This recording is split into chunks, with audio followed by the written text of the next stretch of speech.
Vamos dar continuidade à nossa série de Eclesiastes. E nossa mensagem hoje, o título dela é Um mundo onde animais evoluídos começaram a pensar. Um mundo onde animais evoluídos começaram a pensar.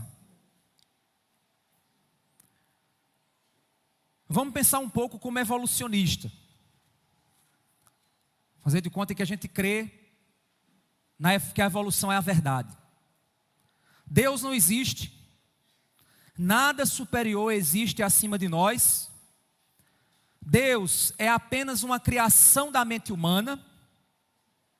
Para não se sentir tão sozinho no universo, o ser humano criou Deus. Está aqui imaginando, viu gente? Não é o que eu creio não. Estamos só imaginando. O universo é apenas matéria, vagando no espaço e cumprindo dinâmicas. Não existe alma, não existe mundo espiritual, não existe nada que não seja aquilo que podemos ver. É aqui que tudo começa. Não existe nada, imagina, não existe nada. E algo explode no meio do nada. E nesse mecanismo, sem nenhuma lógica que comande, as substâncias químicas vão reagindo umas com as outras. Por meio de bilhões de anos de tentativas de reações químicas, algo começa a acontecer e um organismo ganha vida. Este organismo vivo, por meio de bilhões de anos de tentativa de viver nesse universo, começa a evoluir. Lembre, nada está guiando nada.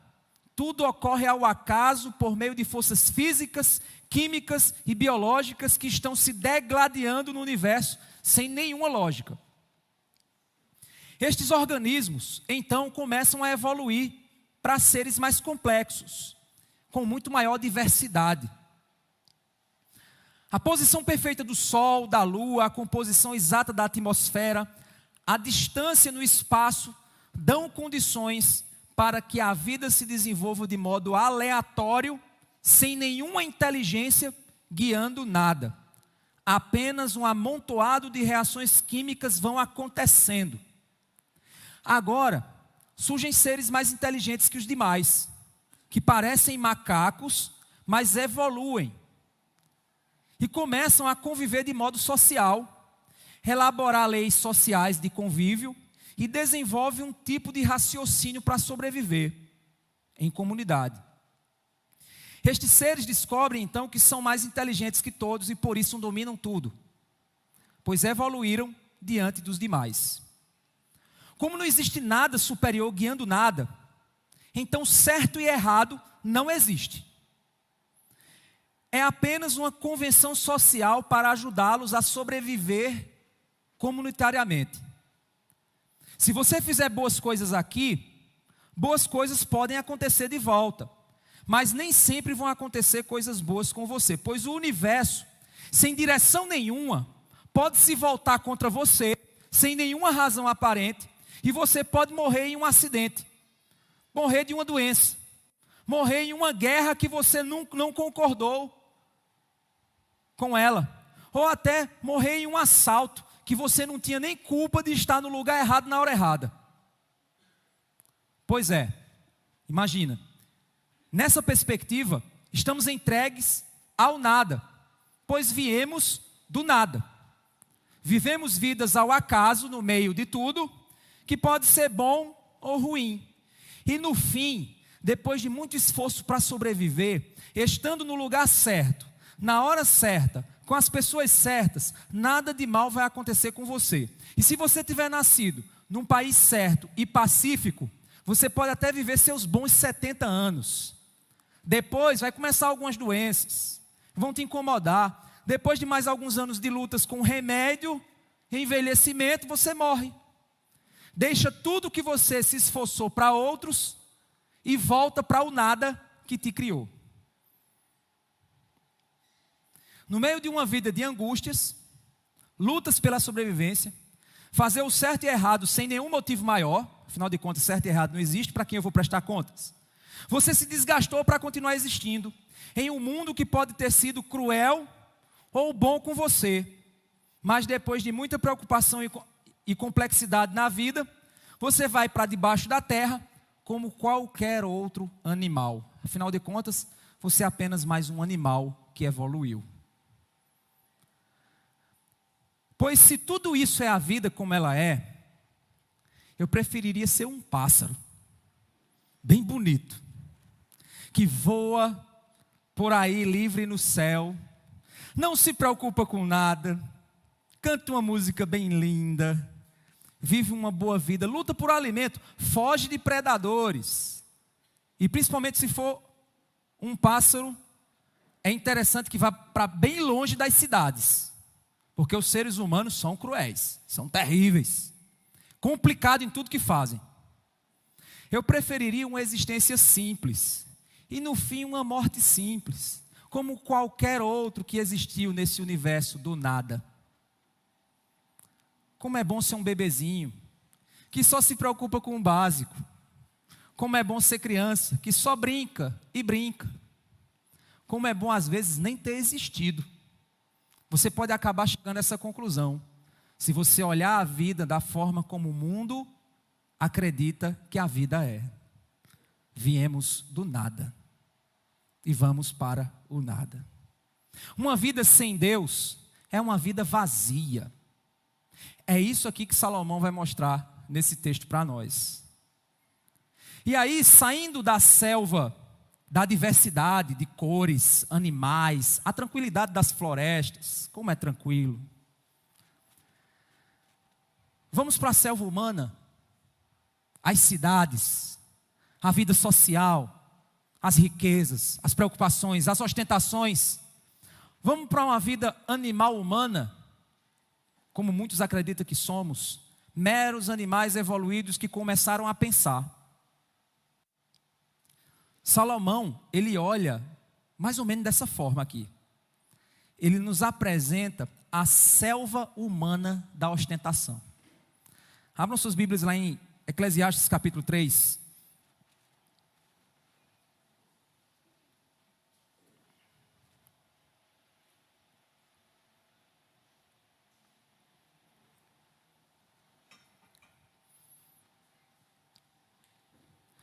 Depois que Salomão ele chegou ao entendimento de que Deus fez cada coisa no seu devido tempo, cada propósito feito por Deus se cumpre no ciclo devido.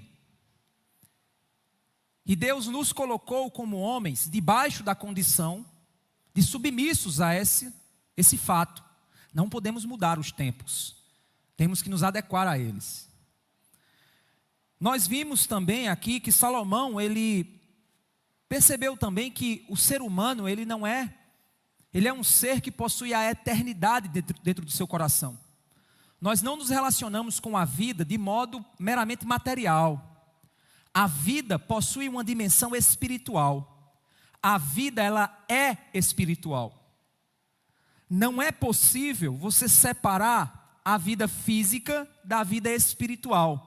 Porque nós viemos do reino espiritual. Porque quando Deus disse haja luz, não havia nada, mas havia Deus. E Deus no reino espiritual fez a partir do reino espiritual o reino físico no qual nós existimos. Então não é possível você dizer que não é uma pessoa espiritual. Todos somos, até o ateu é espiritual.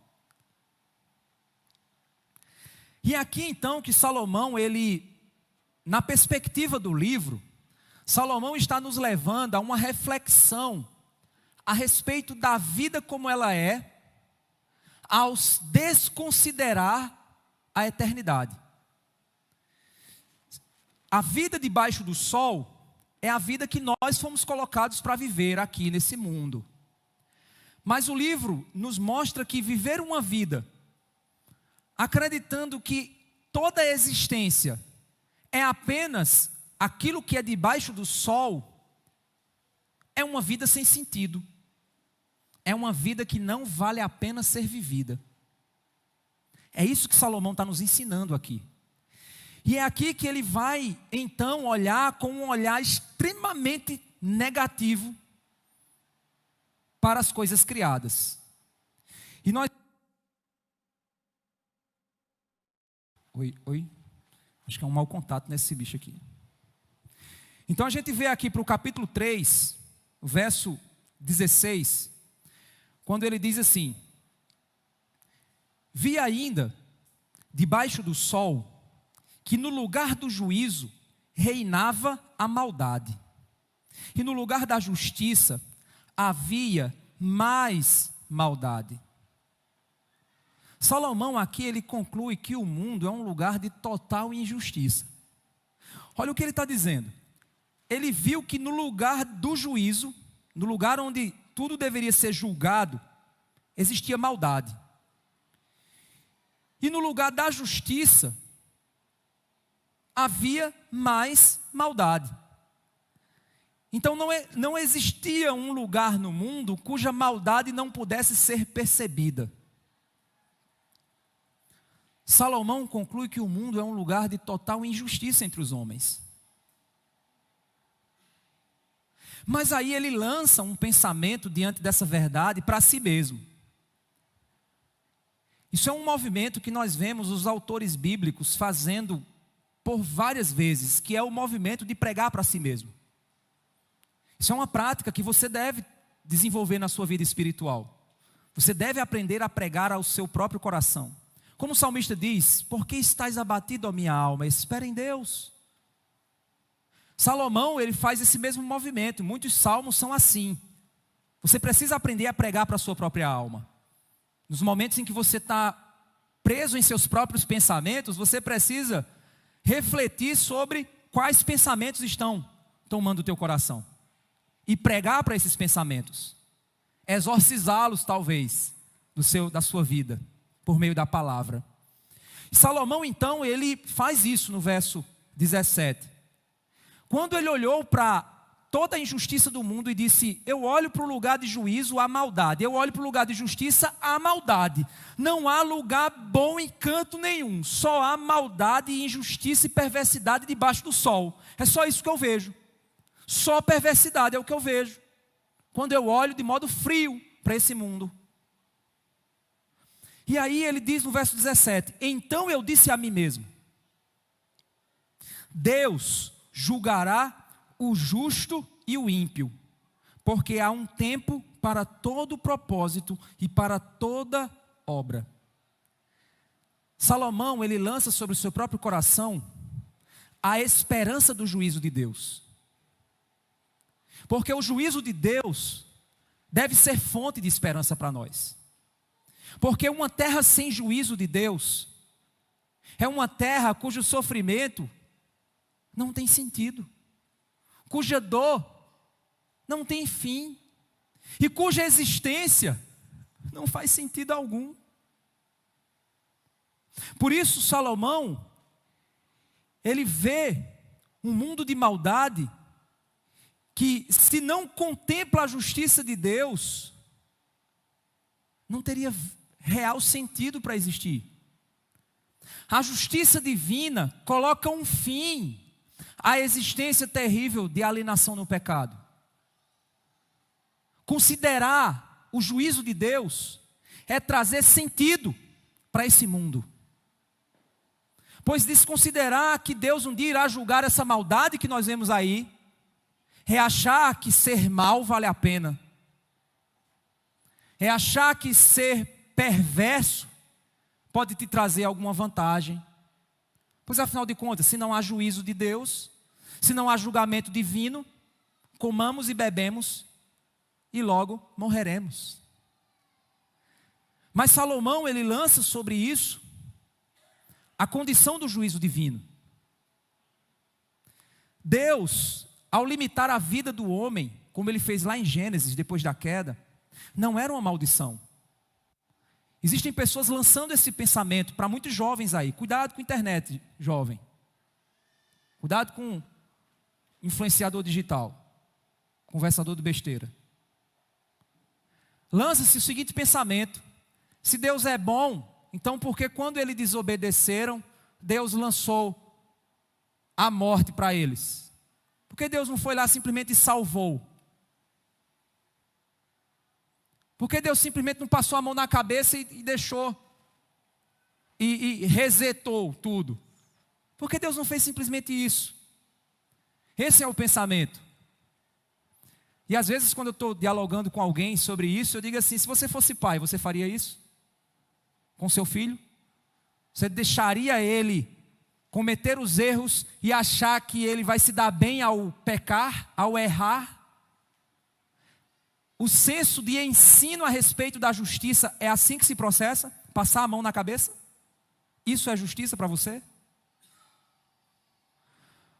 Quando Deus limitou a vida do homem lá em Gênesis, ele não era uma maldição, mas era uma bênção. Pois ser confrontado com a realidade do mal, ao ser confrontado com a realidade do mal, os seres humanos deveriam voltar à razão. É necessário o ser humano ver os cacos do que ele quebrou, para que ele entenda que é necessário que Deus venha restaurar. Pois nós quebramos, estamos quebrados, precisamos de graça. E quando Deus então expõe ao ser humano a condição de mortalidade, de tempo e de reflexão sobre a consequência daquilo que se planta, Deus está sendo bom, pois Ele teria todo o direito de julgar o homem e lançá-lo totalmente no inferno. Pois apesar de Deus ter dado tudo aos seres humanos, eles pegaram o presente e quebraram. Nós pegamos a bondade de Deus e escarnecemos dela.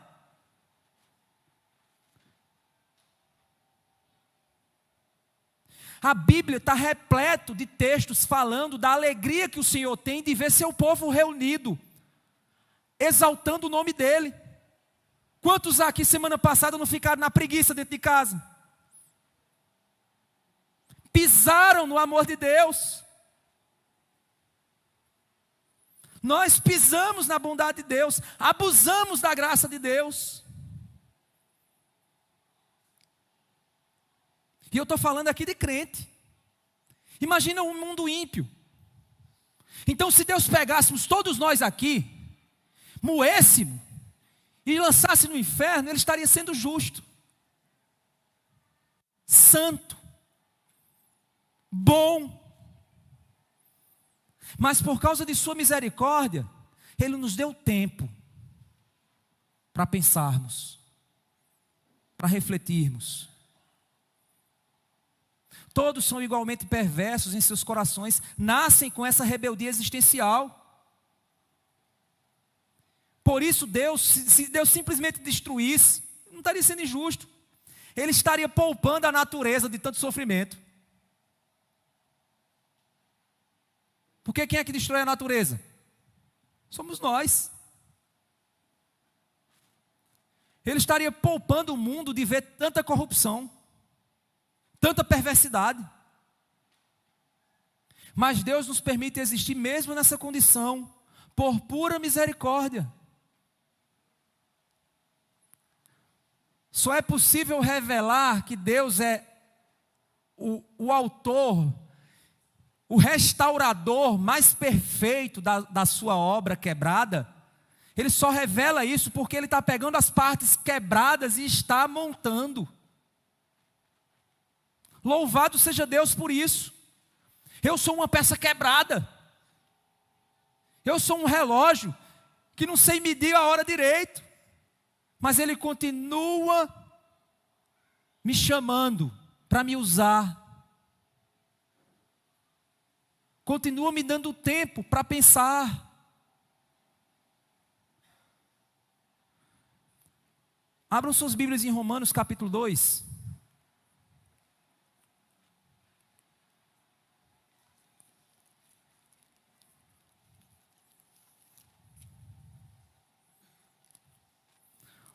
Romanos capítulo 2, Paulo está falando para os hipócritas, os que se acham justos.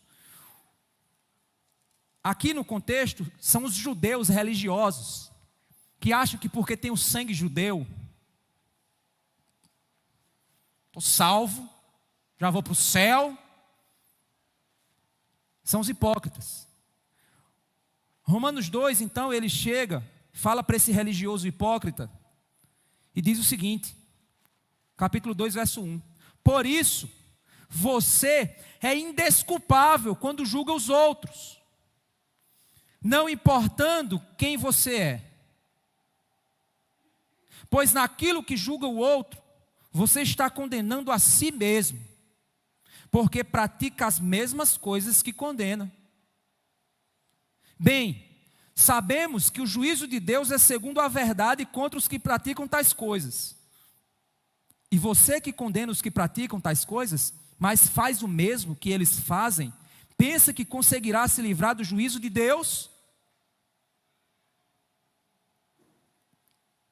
Ou será que você despreza a riqueza da bondade, da tolerância e da paciência de Deus, ignorando que a bondade de Deus é que leva você ao arrependimento? Mas por ser teimoso e ter um coração impenitente, você acumula contra si mesmo ira, para o dia da ira e da revelação do justo juízo de Deus, que retribuirá a cada um segundo as suas obras.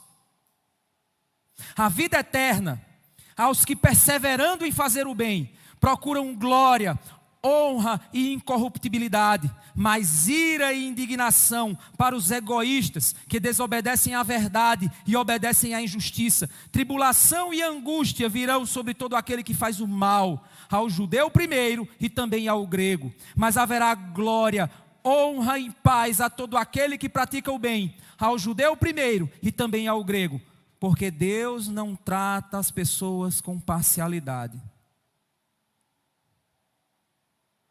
Assim, todos os que pecaram sem lei, também sem lei perecerão. E todos os que pecaram sob a lei, serão julgados pela lei. Porque justos diante de Deus, não são aqueles que somente ouvem a lei, mas os que praticam a lei é que serão justificados. Quando, pois, os gentios que não têm lei, fazem por natureza o que a lei ordena, eles se tornam lei para si mesmos, embora não tenham lei. Estes mostram a obra da lei gravada no seu coração, o que é confirmada pela consciência deles e pelos pensamentos conflitantes, que às vezes os acusam e às vezes os defendem. No dia em que Deus, por meio de Cristo, julgar o segredo das pessoas de acordo com o meu evangelho. Ele continua dizendo, a gente vai ler o capítulo todo. Mas, se você diz que é judeu, confia na lei e se gloria em Deus, se você conhece a vontade de Deus e aprova as coisas excelentes, sendo instruído na lei, se você está convencido de que é guia dos cegos, luz dos que encontram em trevas, instrutor de insensatos, mestre de crianças, tendo na lei a forma da sabedoria e da verdade, você, pois, que ensina os outros, não ensina a si mesmo. Você que prega que não se deve roubar, rouba. Você que diz que não se deve cometer adultério, adultera. Você que detesta ídolos, rouba os templos. Você que se gloria na lei, desonra a Deus pela transgressão da lei. Pois como está escrito, o nome de Deus é blasfemado entre os gentios por causa de vocês. Tivemos recentemente um escândalo aí na igreja de Campina Grande. Quantos outros não devem estar encobertos aí? Quantos escândalos não devem estar encobertos dentro das igrejas? Quanta gente apática, domingo após domingo, levantam seus braços nos cultos, fecham seus olhos e dizem, Senhor, eu te amo, mas dentro de casa são piores que Satanás.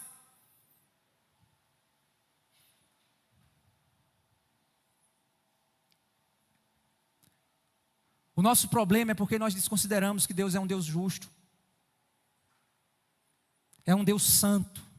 O nosso Deus é um Deus santo.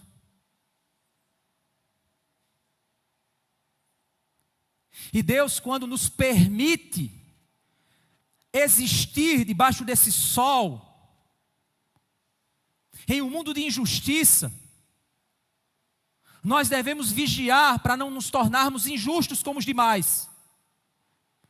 Pois Deus um dia julgará esse mundo e nós não vivemos sob a perspectiva de um evolucionista que acha que vai voltar ao nada que o criou.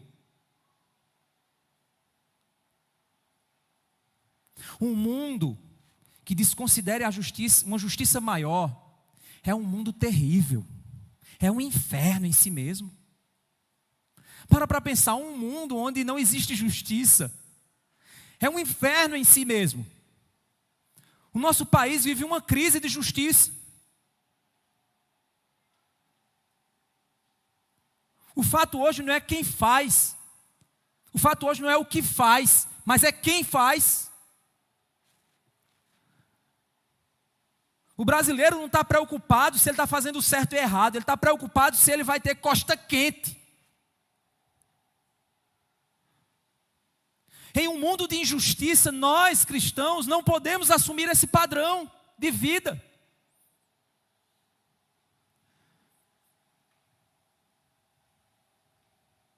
Um mundo de injustiça como nós vivemos nesse mundo, onde não existe a justiça de Deus, é um inferno. Não há esperança. Sabe qual é o melhor caminho para você no mundo de injustiça? É você ser o mais ímpio que você puder. O mais poderoso, o mais ladrão. Quanto mais você puder roubar, roube. Porque você vai ter dinheiro para comprar juiz. O mundo de injustiça é assim. O humilde é esmagado. O pobre é humilhado, é desprezado. E o crente é esquecido.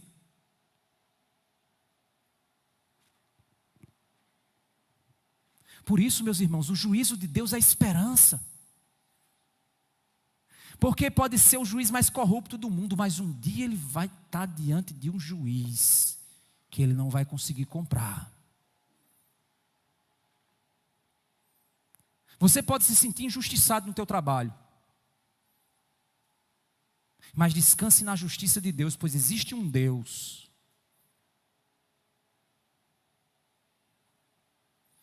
E se você é daquele tipo de pessoa que diz assim, só Deus para me julgar, pastor, isso não te assusta, não? Isso devia fazer você tremer. Ou você acha que quando estiver diante de Deus, não, mas Ele é amor, então Ele vai desconsiderar a minha hipocrisia, a minha perversidade, a minha preguiça, o pouco caso que eu faço do nome dEle, do filho dEle. Ele vai desconsiderar.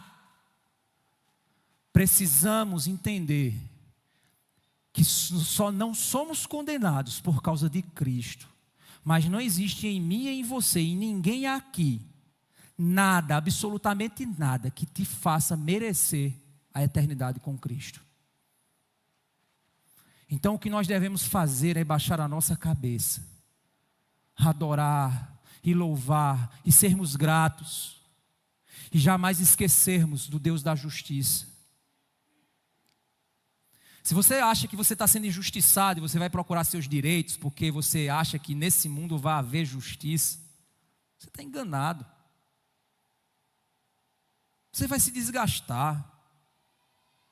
Você vai correr atrás, mas Salomão está dizendo que de um lado é injustiça, do outro, no lugar que era para ter justiça, tem mais injustiça.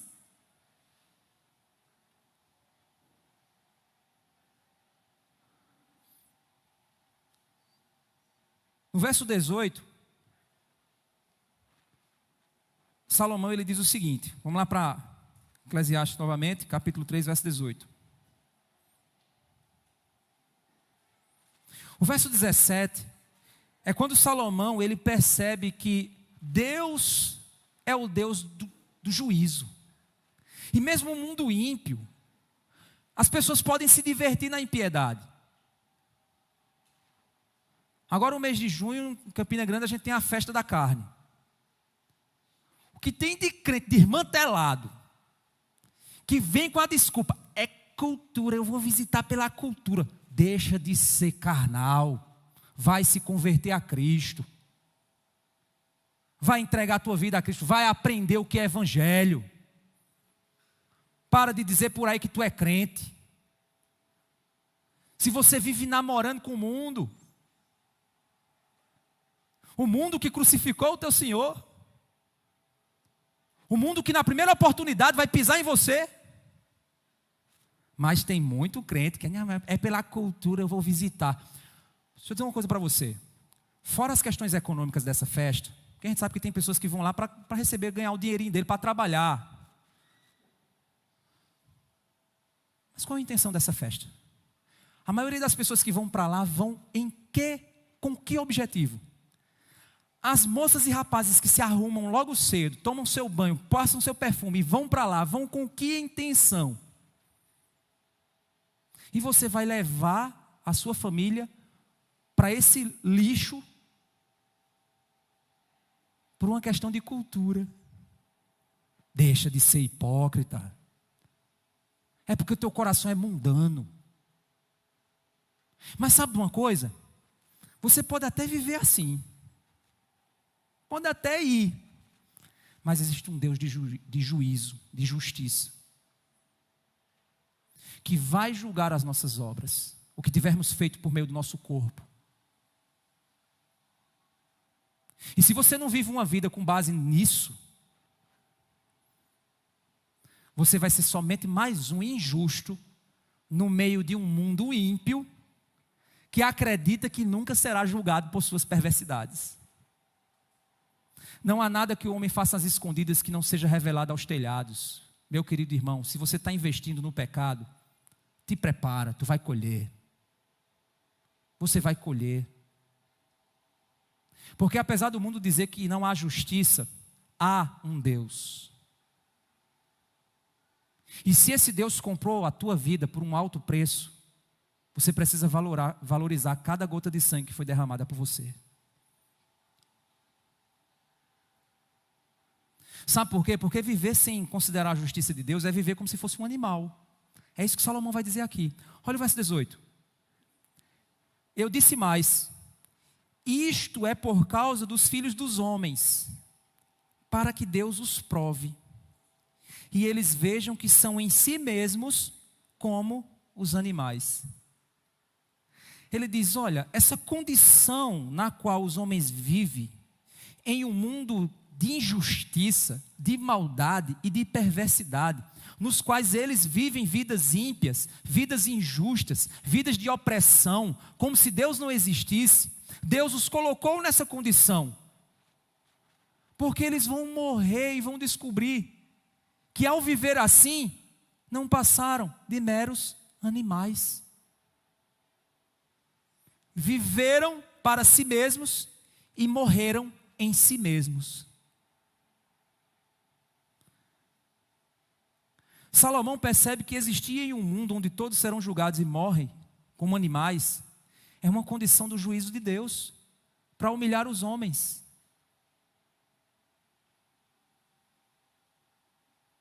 É interessante, gente, falar uma coisa aqui que pode escandalizar alguns, espero que não. Não sei como é que é hoje, mas eu lembro que na minha época de escola, quando a gente vai chegando na adolescência, os jovens começam a entrar no período do cio.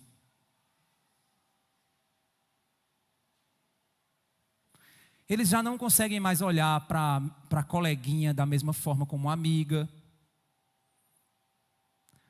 É chaveco. Sei que esse termo talvez não use mais, né? Chaveco. É conversinha, é grupinho de amigos, é beliscãozinho. Eu lembro quando... E a gente... Tem professores aqui que são professores de jovens, né? Mas eu lembro quando eu estava como professor de escola técnica, é impressionante, parecia que estavam tudo no cio. Ficava aquele grupo amontoado ali, e você via que era uma intenção sexual, nas brincadeiras, no diálogo. Como é bom o jovem crente que se porta,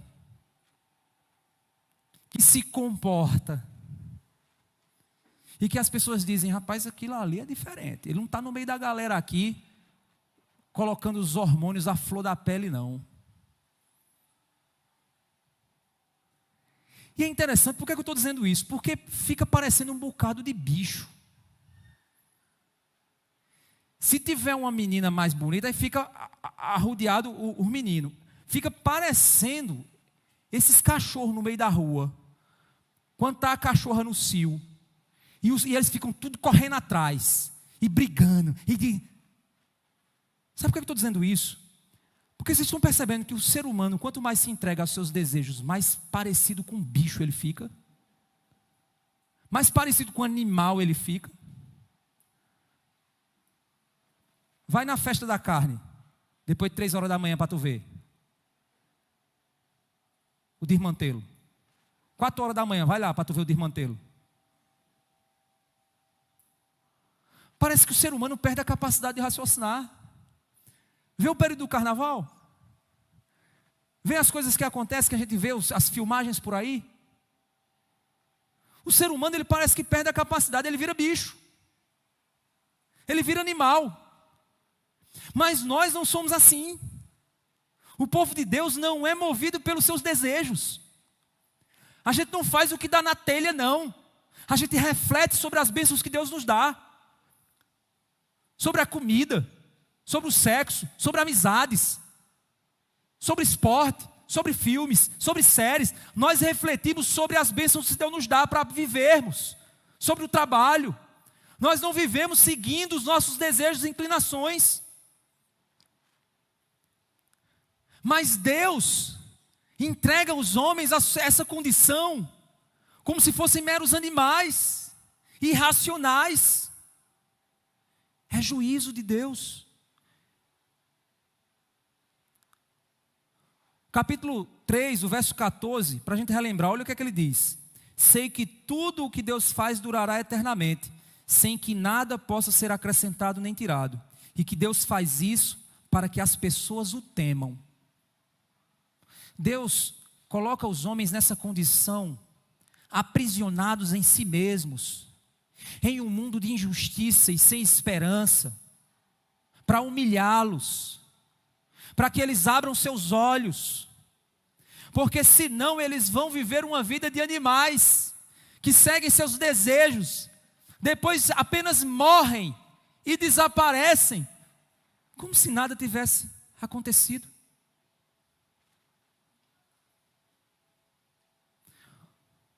No capítulo 3, no verso 20, ele diz assim, verso 19: porque o mesmo que acontece com os filhos dos homens, acontece com os animais. Como morre um, assim morre o outro. Todos têm o mesmo fôlego de vida.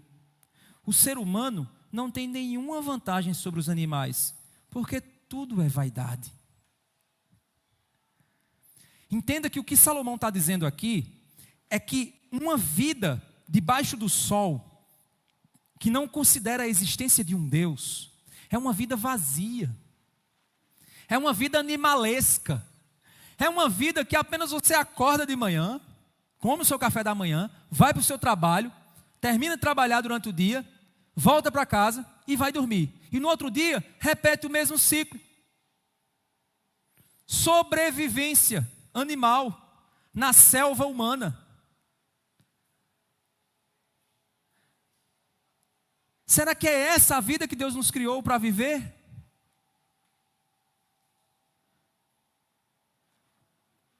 Por isso que ele diz, tudo é vaidade. E se você não entender isso, você vai entrar na mesma dinâmica desse mundo, da vaidade desse mundo. Deixa eu te fazer uma pergunta, você que trabalha muito para sustentar um estilo de vida, vale a pena? Você se arrebentar inteiro, só para ter o direito de comprar uma calça de marca? Isso vale a pena? Para ostentar numa mídia social que tu é igual a todo mundo, vale a pena isso? A selva dos animais humanos que ostentam, que são injustos, que são ímpios, que vivem apenas um dia após o outro e depois vão morrer e sumir como meros animais. Você é mais um animal do meio da selva humana? Porque se você não ganhar consciência de que nós fomos criados para algo muito maior do que nós mesmos, você vai viver a vida de um mero animal. Vai passar a vida toda trabalhando, vai construir tua empresa, vai fazer uma empresa grande, fazer o teu nome, fazer um império. Todo mundo vai dizer, eita, andar de carrão, vai viajar para todo canto. No fim tu vai morrer e virar pó. Foi apenas um bicho evoluído. Enquanto os outros bichos, está lá o pavão. O pavão está lá tentando uma dança nova para conquistar sua fêmea, para dar continuidade à espécie. Essa é a preocupação do pavão. Aqueles passarinhos, tem uns passarinhos que faz um ninho, né? Aí o ninho mais bonito, a fêmea aceita o ninho dele. Essa é a preocupação deles. Sabe qual é a preocupação do ser humano? Ficar mais rico, ganhar mais, ser mais poderoso, ser famoso, ter tudo, fazer tudo.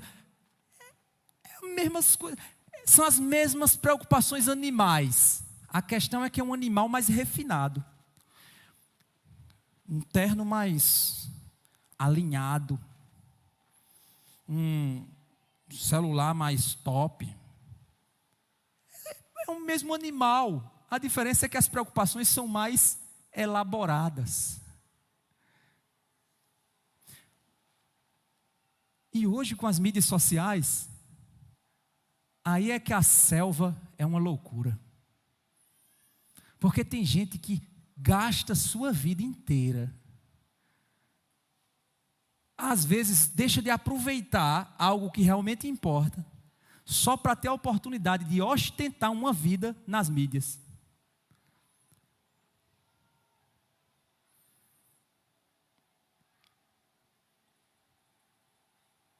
O verso 20 ele diz: todos vão para o mesmo lugar, todos procedem do pó e ao pó voltarão.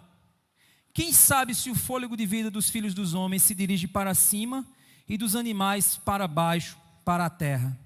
Assim percebi que não há nada melhor para o ser humano do que desfrutar do seu trabalho, porque essa é a sua recompensa.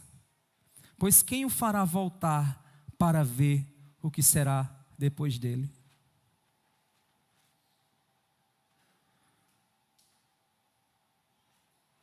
O pregador, ele percebe que todos têm o mesmo fim: no pó. Viver debaixo do sol, apenas para sobreviver debaixo do sol, é nada mais, nada menos que viver como um animal.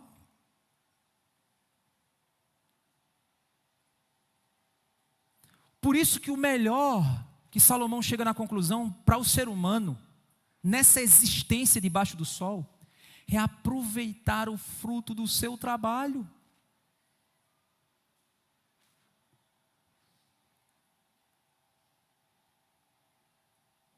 Sabe o que é aproveitar o fruto do seu trabalho? É entender que aquilo que Deus te ajudou a plantar e ajudou a colher, serve para dar alegria ao teu coração, gratidão e adoração ao Senhor, não para ostentar para ninguém. Se Deus te deu a oportunidade de viajar com tua família, vai e aproveita cada segundo. Mas não transforma isso em vaidade, em ostentação. Não destrói o fruto do que Deus te deu para alegrar a tua alma, como se você fosse um mero animal na selva humana.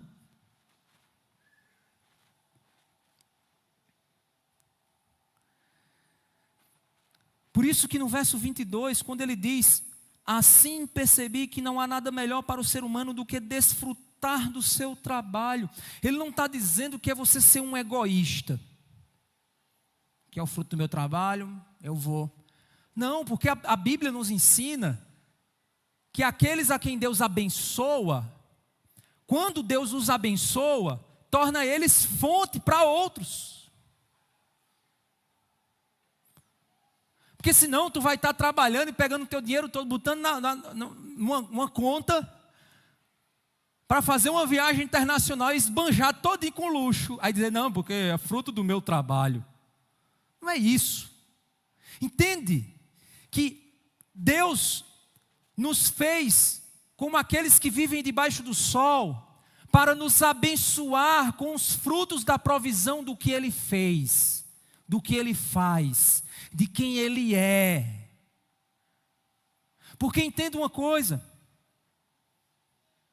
nós precisamos ler esse texto sob a perspectiva do livro. A gente não pode esquecer a perspectiva do livro. Sabe qual é a perspectiva do livro? Vai lá para Eclesiastes capítulo 12. Vai lá para o 12.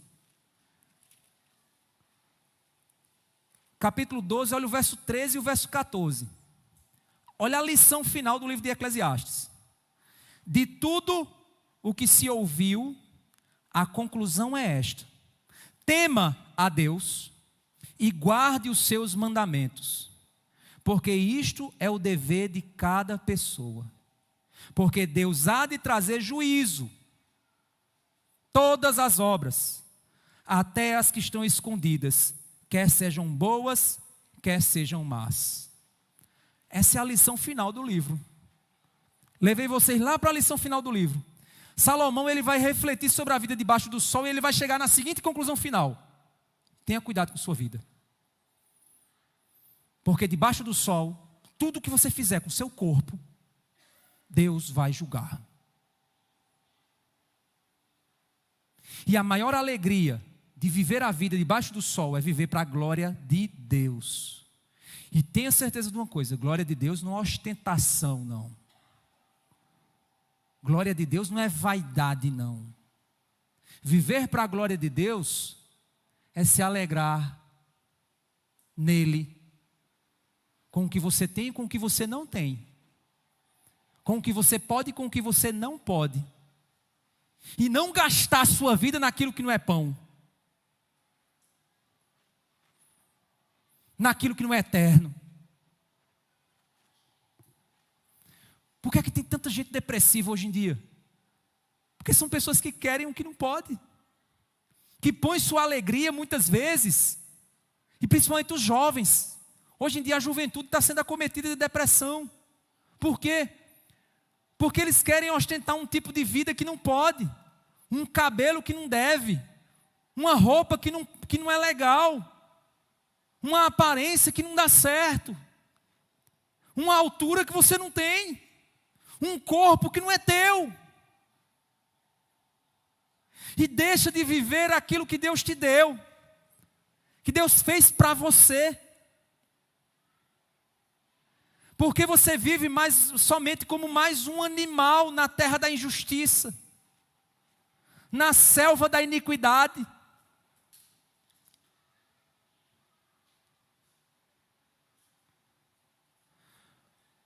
Olha a conclusão que ele chega aqui no capítulo 3. Vamos voltar lá para Eclesiastes 3. Quando ele diz assim, capítulo 4: vi ainda todas as opressões praticadas debaixo do sol.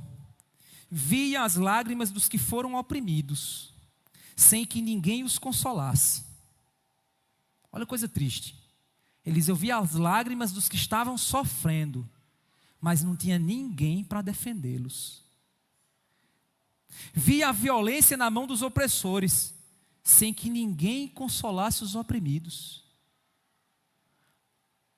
Aquelas crianças que nesse momento estão sendo traficadas, estão sendo violentadas.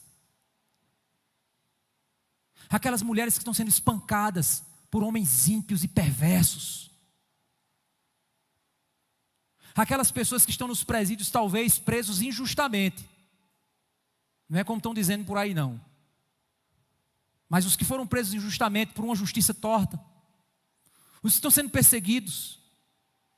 Como hoje pela manhã a gente viu a notícia que eu recebi num grupo de pastores. Estava o povo de Deus cultuando, acho que se não me engano eram umas 20 pessoas. Um grupo radical entrou e atirou e matou todos eles. Na hora do louvor. O louvor foi parado por som de tiros. Crianças, mulheres, todos mortos. E a mídia não vai levantar uma notícia para dizer. Porque esse mundo é um mundo de injustiça, de maldade, de perversidade. E se eu quero viver de acordo com esse sistema, eu vou ser mais um animal no meio desses animais.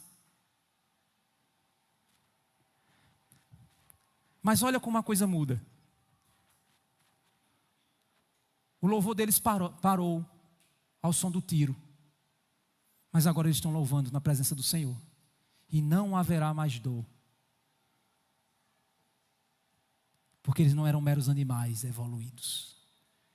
Eles eram imagem e semelhança do Senhor. Estavam adorando o Rei dos Reis. E mesmo que esse mundo não os defendeu, mas havia alguém, um juiz, diante do qual todos nós iremos comparecer. E isso traz descanso para a minha alma.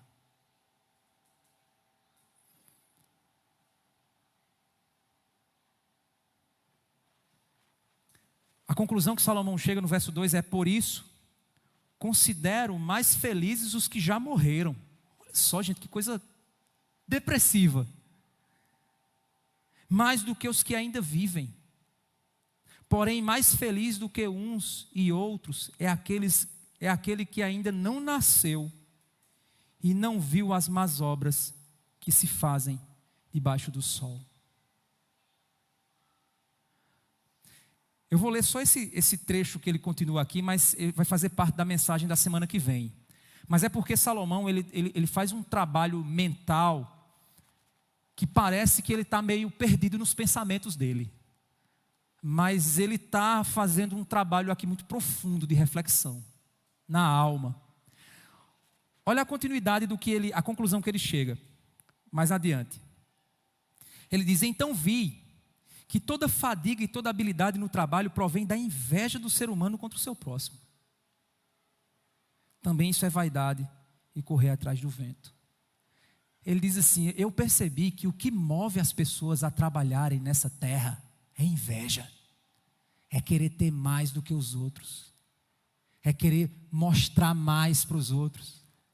Olha para as mídias sociais. Eu acho ridículo a ostentação das mídias. Cada um ostentando que é mais gostoso, mais bonito, mais empoderado, mais com a roupa melhor, com a cara melhor, com o jeito melhor, com a vida melhor.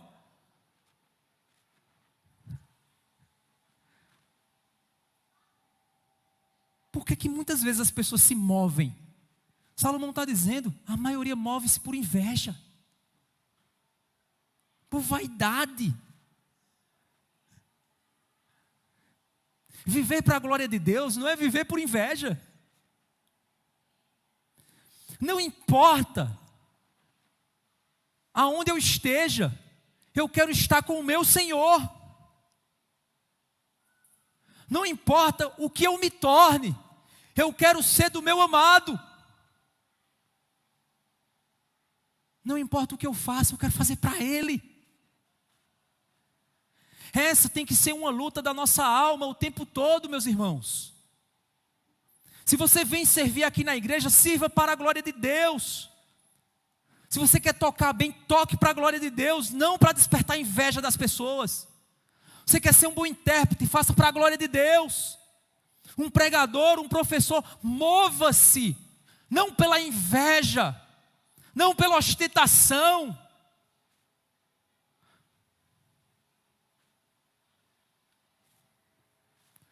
Um mundo sem Deus, irmãos, é um mundo de dor. A conclusão que Salomão chega aqui é que considerar a vida sem Deus é tão dolorosa que é melhor desejar não existir. Desconsiderar a existência de um Criador, desconsiderar que existe um juízo, que existe um Deus que vai julgar todas as nossas obras e que no fim tudo vai chegar ao fim, é destruir o sentido da dor.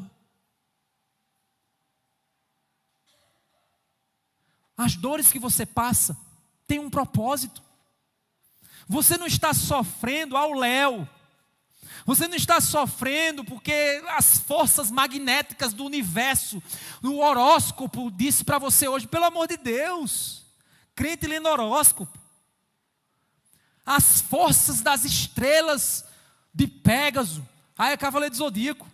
Pelo amor de Deus, basta para de viajar na maionese. Crente lendo horóscopo, porque as estrelas vão o acaso vai me proteger quando eu andar distraído. É esse o teu estilo de vida? Você vive como se Deus não existisse. Você vive como se o juízo não fosse acontecer. Você vive como se Cristo não tivesse pago o preço pela tua alma.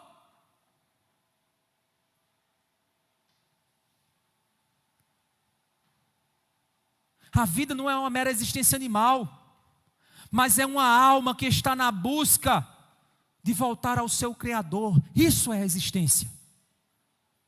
O engano do pecado, a opressão dessa existência é apenas a escolha humana de viver longe daquele que é fonte de todo sentido. Os homens vivem isso porque eles vivem fora da fonte. E Deus os permite viver assim como meros animais, que vão desaparecer, sumir, voltar para debaixo da terra, como se nunca tivessem existido.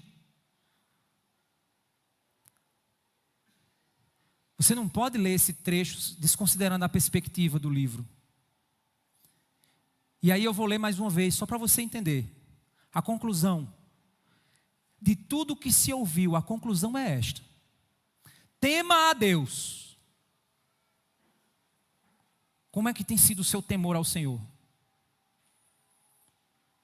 Esse pastor está aí, só Deus para me julgar. Pois é isso mesmo que eu estou dizendo. Só Ele que vai te julgar. Você entende esse julgamento? Deixa eu dizer uma coisa para quem está aqui. Se você ainda não entregou sua vida ao Senhor Jesus, corra para Ele. Porque Deus irá julgar esse mundo. Você pode ser a pessoa mais honesta dessa terra, o maior empresário, o maior ator, o homem mais rico do mundo, a mulher mais poderosa dessa terra. Você pode ser quem for. Você irá comparecer diante do tribunal do Senhor. E Ele vai julgar você por ter negligenciado tão grande salvação. Tamanha dor suportada na cruz para te comprar. Então, se tem alguém aqui que ainda não entregou sua vida a Cristo, arrependa-se do seu pecado, antes que seja tarde demais. E se aqui nós temos crentes, entenda uma coisa, que Deus ele não tem por inocente o que zomba dele. De Deus não se zomba, meu irmão. Olha como é que está a tua vida. Olha como é que está a luta contra o pecado. Olha como é que está o teu amor pelo Senhor. Arrependa-se do seu pecado. Volte-se para Ele. Antes que seja tarde.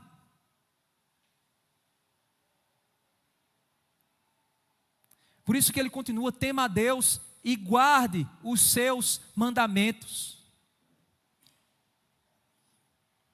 Porque isto é o dever de cada pessoa.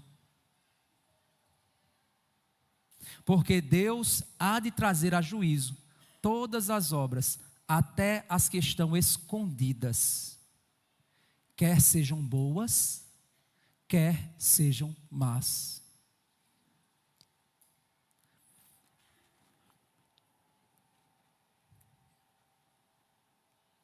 Eu tenho pesado o meu coração nos últimos dias a respeito da geração de jovens cristãos que nós temos presenciado hoje.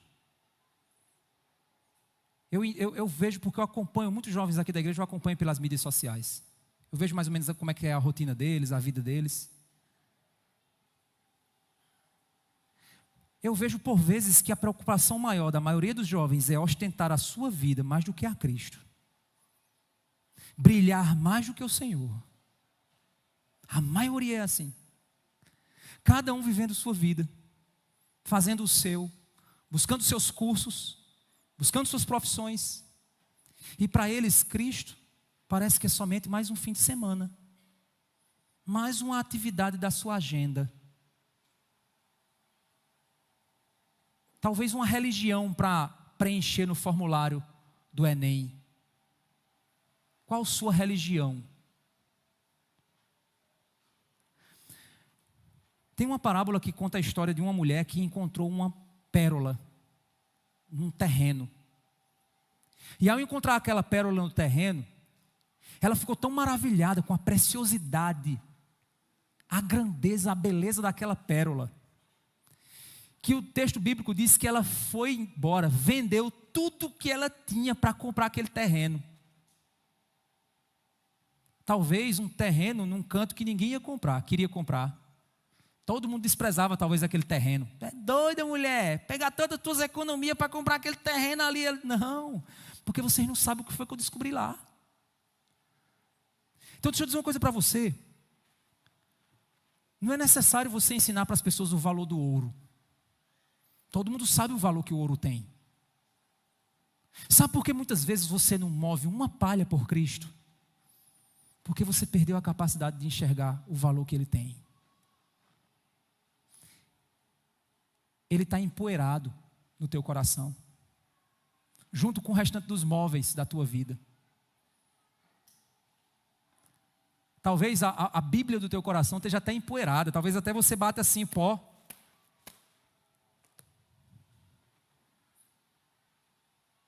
Por isso que é difícil você fazer com que os crentes de hoje, eles se entreguem por Cristo, morram por Cristo. Porque Cristo não brilha mais. Aí eu pergunto, é porque Cristo perdeu o brilho? Não, é porque eles estão cegos. Porque os cuidados do mundo e as seduções das riquezas sufocaram a palavra de Deus em seus corações. Parábola do semeador. E a vida assim é uma vida muito pequena. Porque viver sem entender o brilho que Cristo tem, nos leva a viver uma vida debaixo do sol, como de mais um animal que evoluiu e aprendeu a pensar.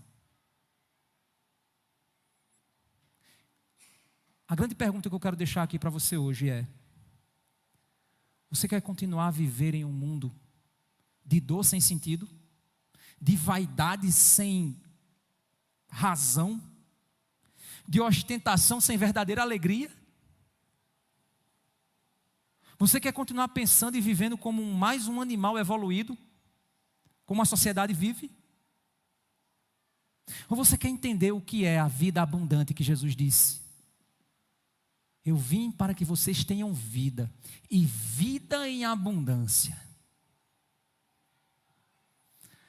Ah, como eu desejo uma geração de jovens que amem a Cristo com toda a sua alma. Uma coisa simples, para vocês verem como a gente está vivendo anestesiado. Vocês sabiam que o biquíni é pecado? Biquíni é pecado, gente. Qual é a diferença de eu usar uma tira de roupa aqui no meio de vocês e uma tira de roupa pisando na areia da praia? É a mesma exposição do meu corpo.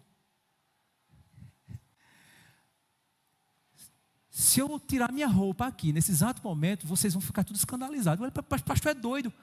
Mas eu posso na praia andar de sunga? Por quê? Por que as meninas podem mostrar seu corpo na praia, mas não podem mostrar aqui?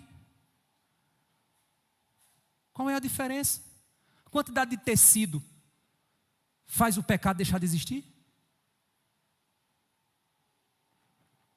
Desculpa. O lugar faz com que a quantidade de tecido mude o pecado? Estou tocando num ponto complicado aqui, não estou? Eu sei que estou. Pode ter gente aí se tronchando, estou nem aí, tendo até fazer um exorcismo aí para ver se o cabo se converte. Mas é a verdade, gente. A gente está nas praias ostentando o corpo, as menininhas mostrando o corpão lá. Crente. Para todo mundo ver. Mas não é pecado, porque está na praia. Qual é o princípio bíblico? O princípio bíblico é que devemos nos vestir com decência. Não expor o nosso corpo, que é o templo. De modo lascivo. O princípio bíblico é esse. Então, se eu pego esse princípio bíblico e eu aplico nas minhas roupas, é óbvio que eu vou saber o que vestir ou não. Só que a gente é levado pela miséria desse mundo, que a gente está anestesiado, gente. Os crentes estão anestesiados, a baba está descendo, o inferno está comendo a vida deles. E a baba está descendo porque eles estão enfeitiçados por esse mundo, seguindo o padrão dos desejos. Quer ver escândalo? Vai para um casamento para tu ver. As crentes com cada decote, com roupa rasgada aqui. Você diz, meu Deus, eu estou no meio dos ímpios. Porque não há o mínimo de senso. Rapazes também com as roupas que parece que vai soltar um negócio. Tem que, pelo amor de Deus, falta de noção. Eu estou tocando só no assunto. Eu estou tocando só num ponto. Só num ponto aqui que eu estou tocando.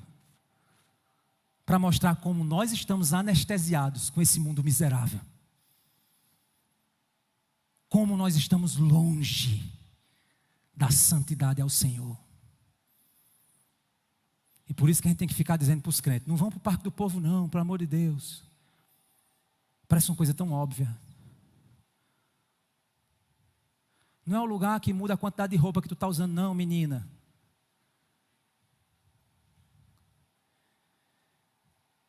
Que Deus nos ajude, irmãos, a não vivermos uma vida como se fôssemos apenas mais meros animais que evoluíram. Nós não somos isso. Nós somos criados para algo muito maior do que nós. E vivermos uma vida com um sentido e um significado muito mais profundo. Viver uma vida para a glória do Senhor.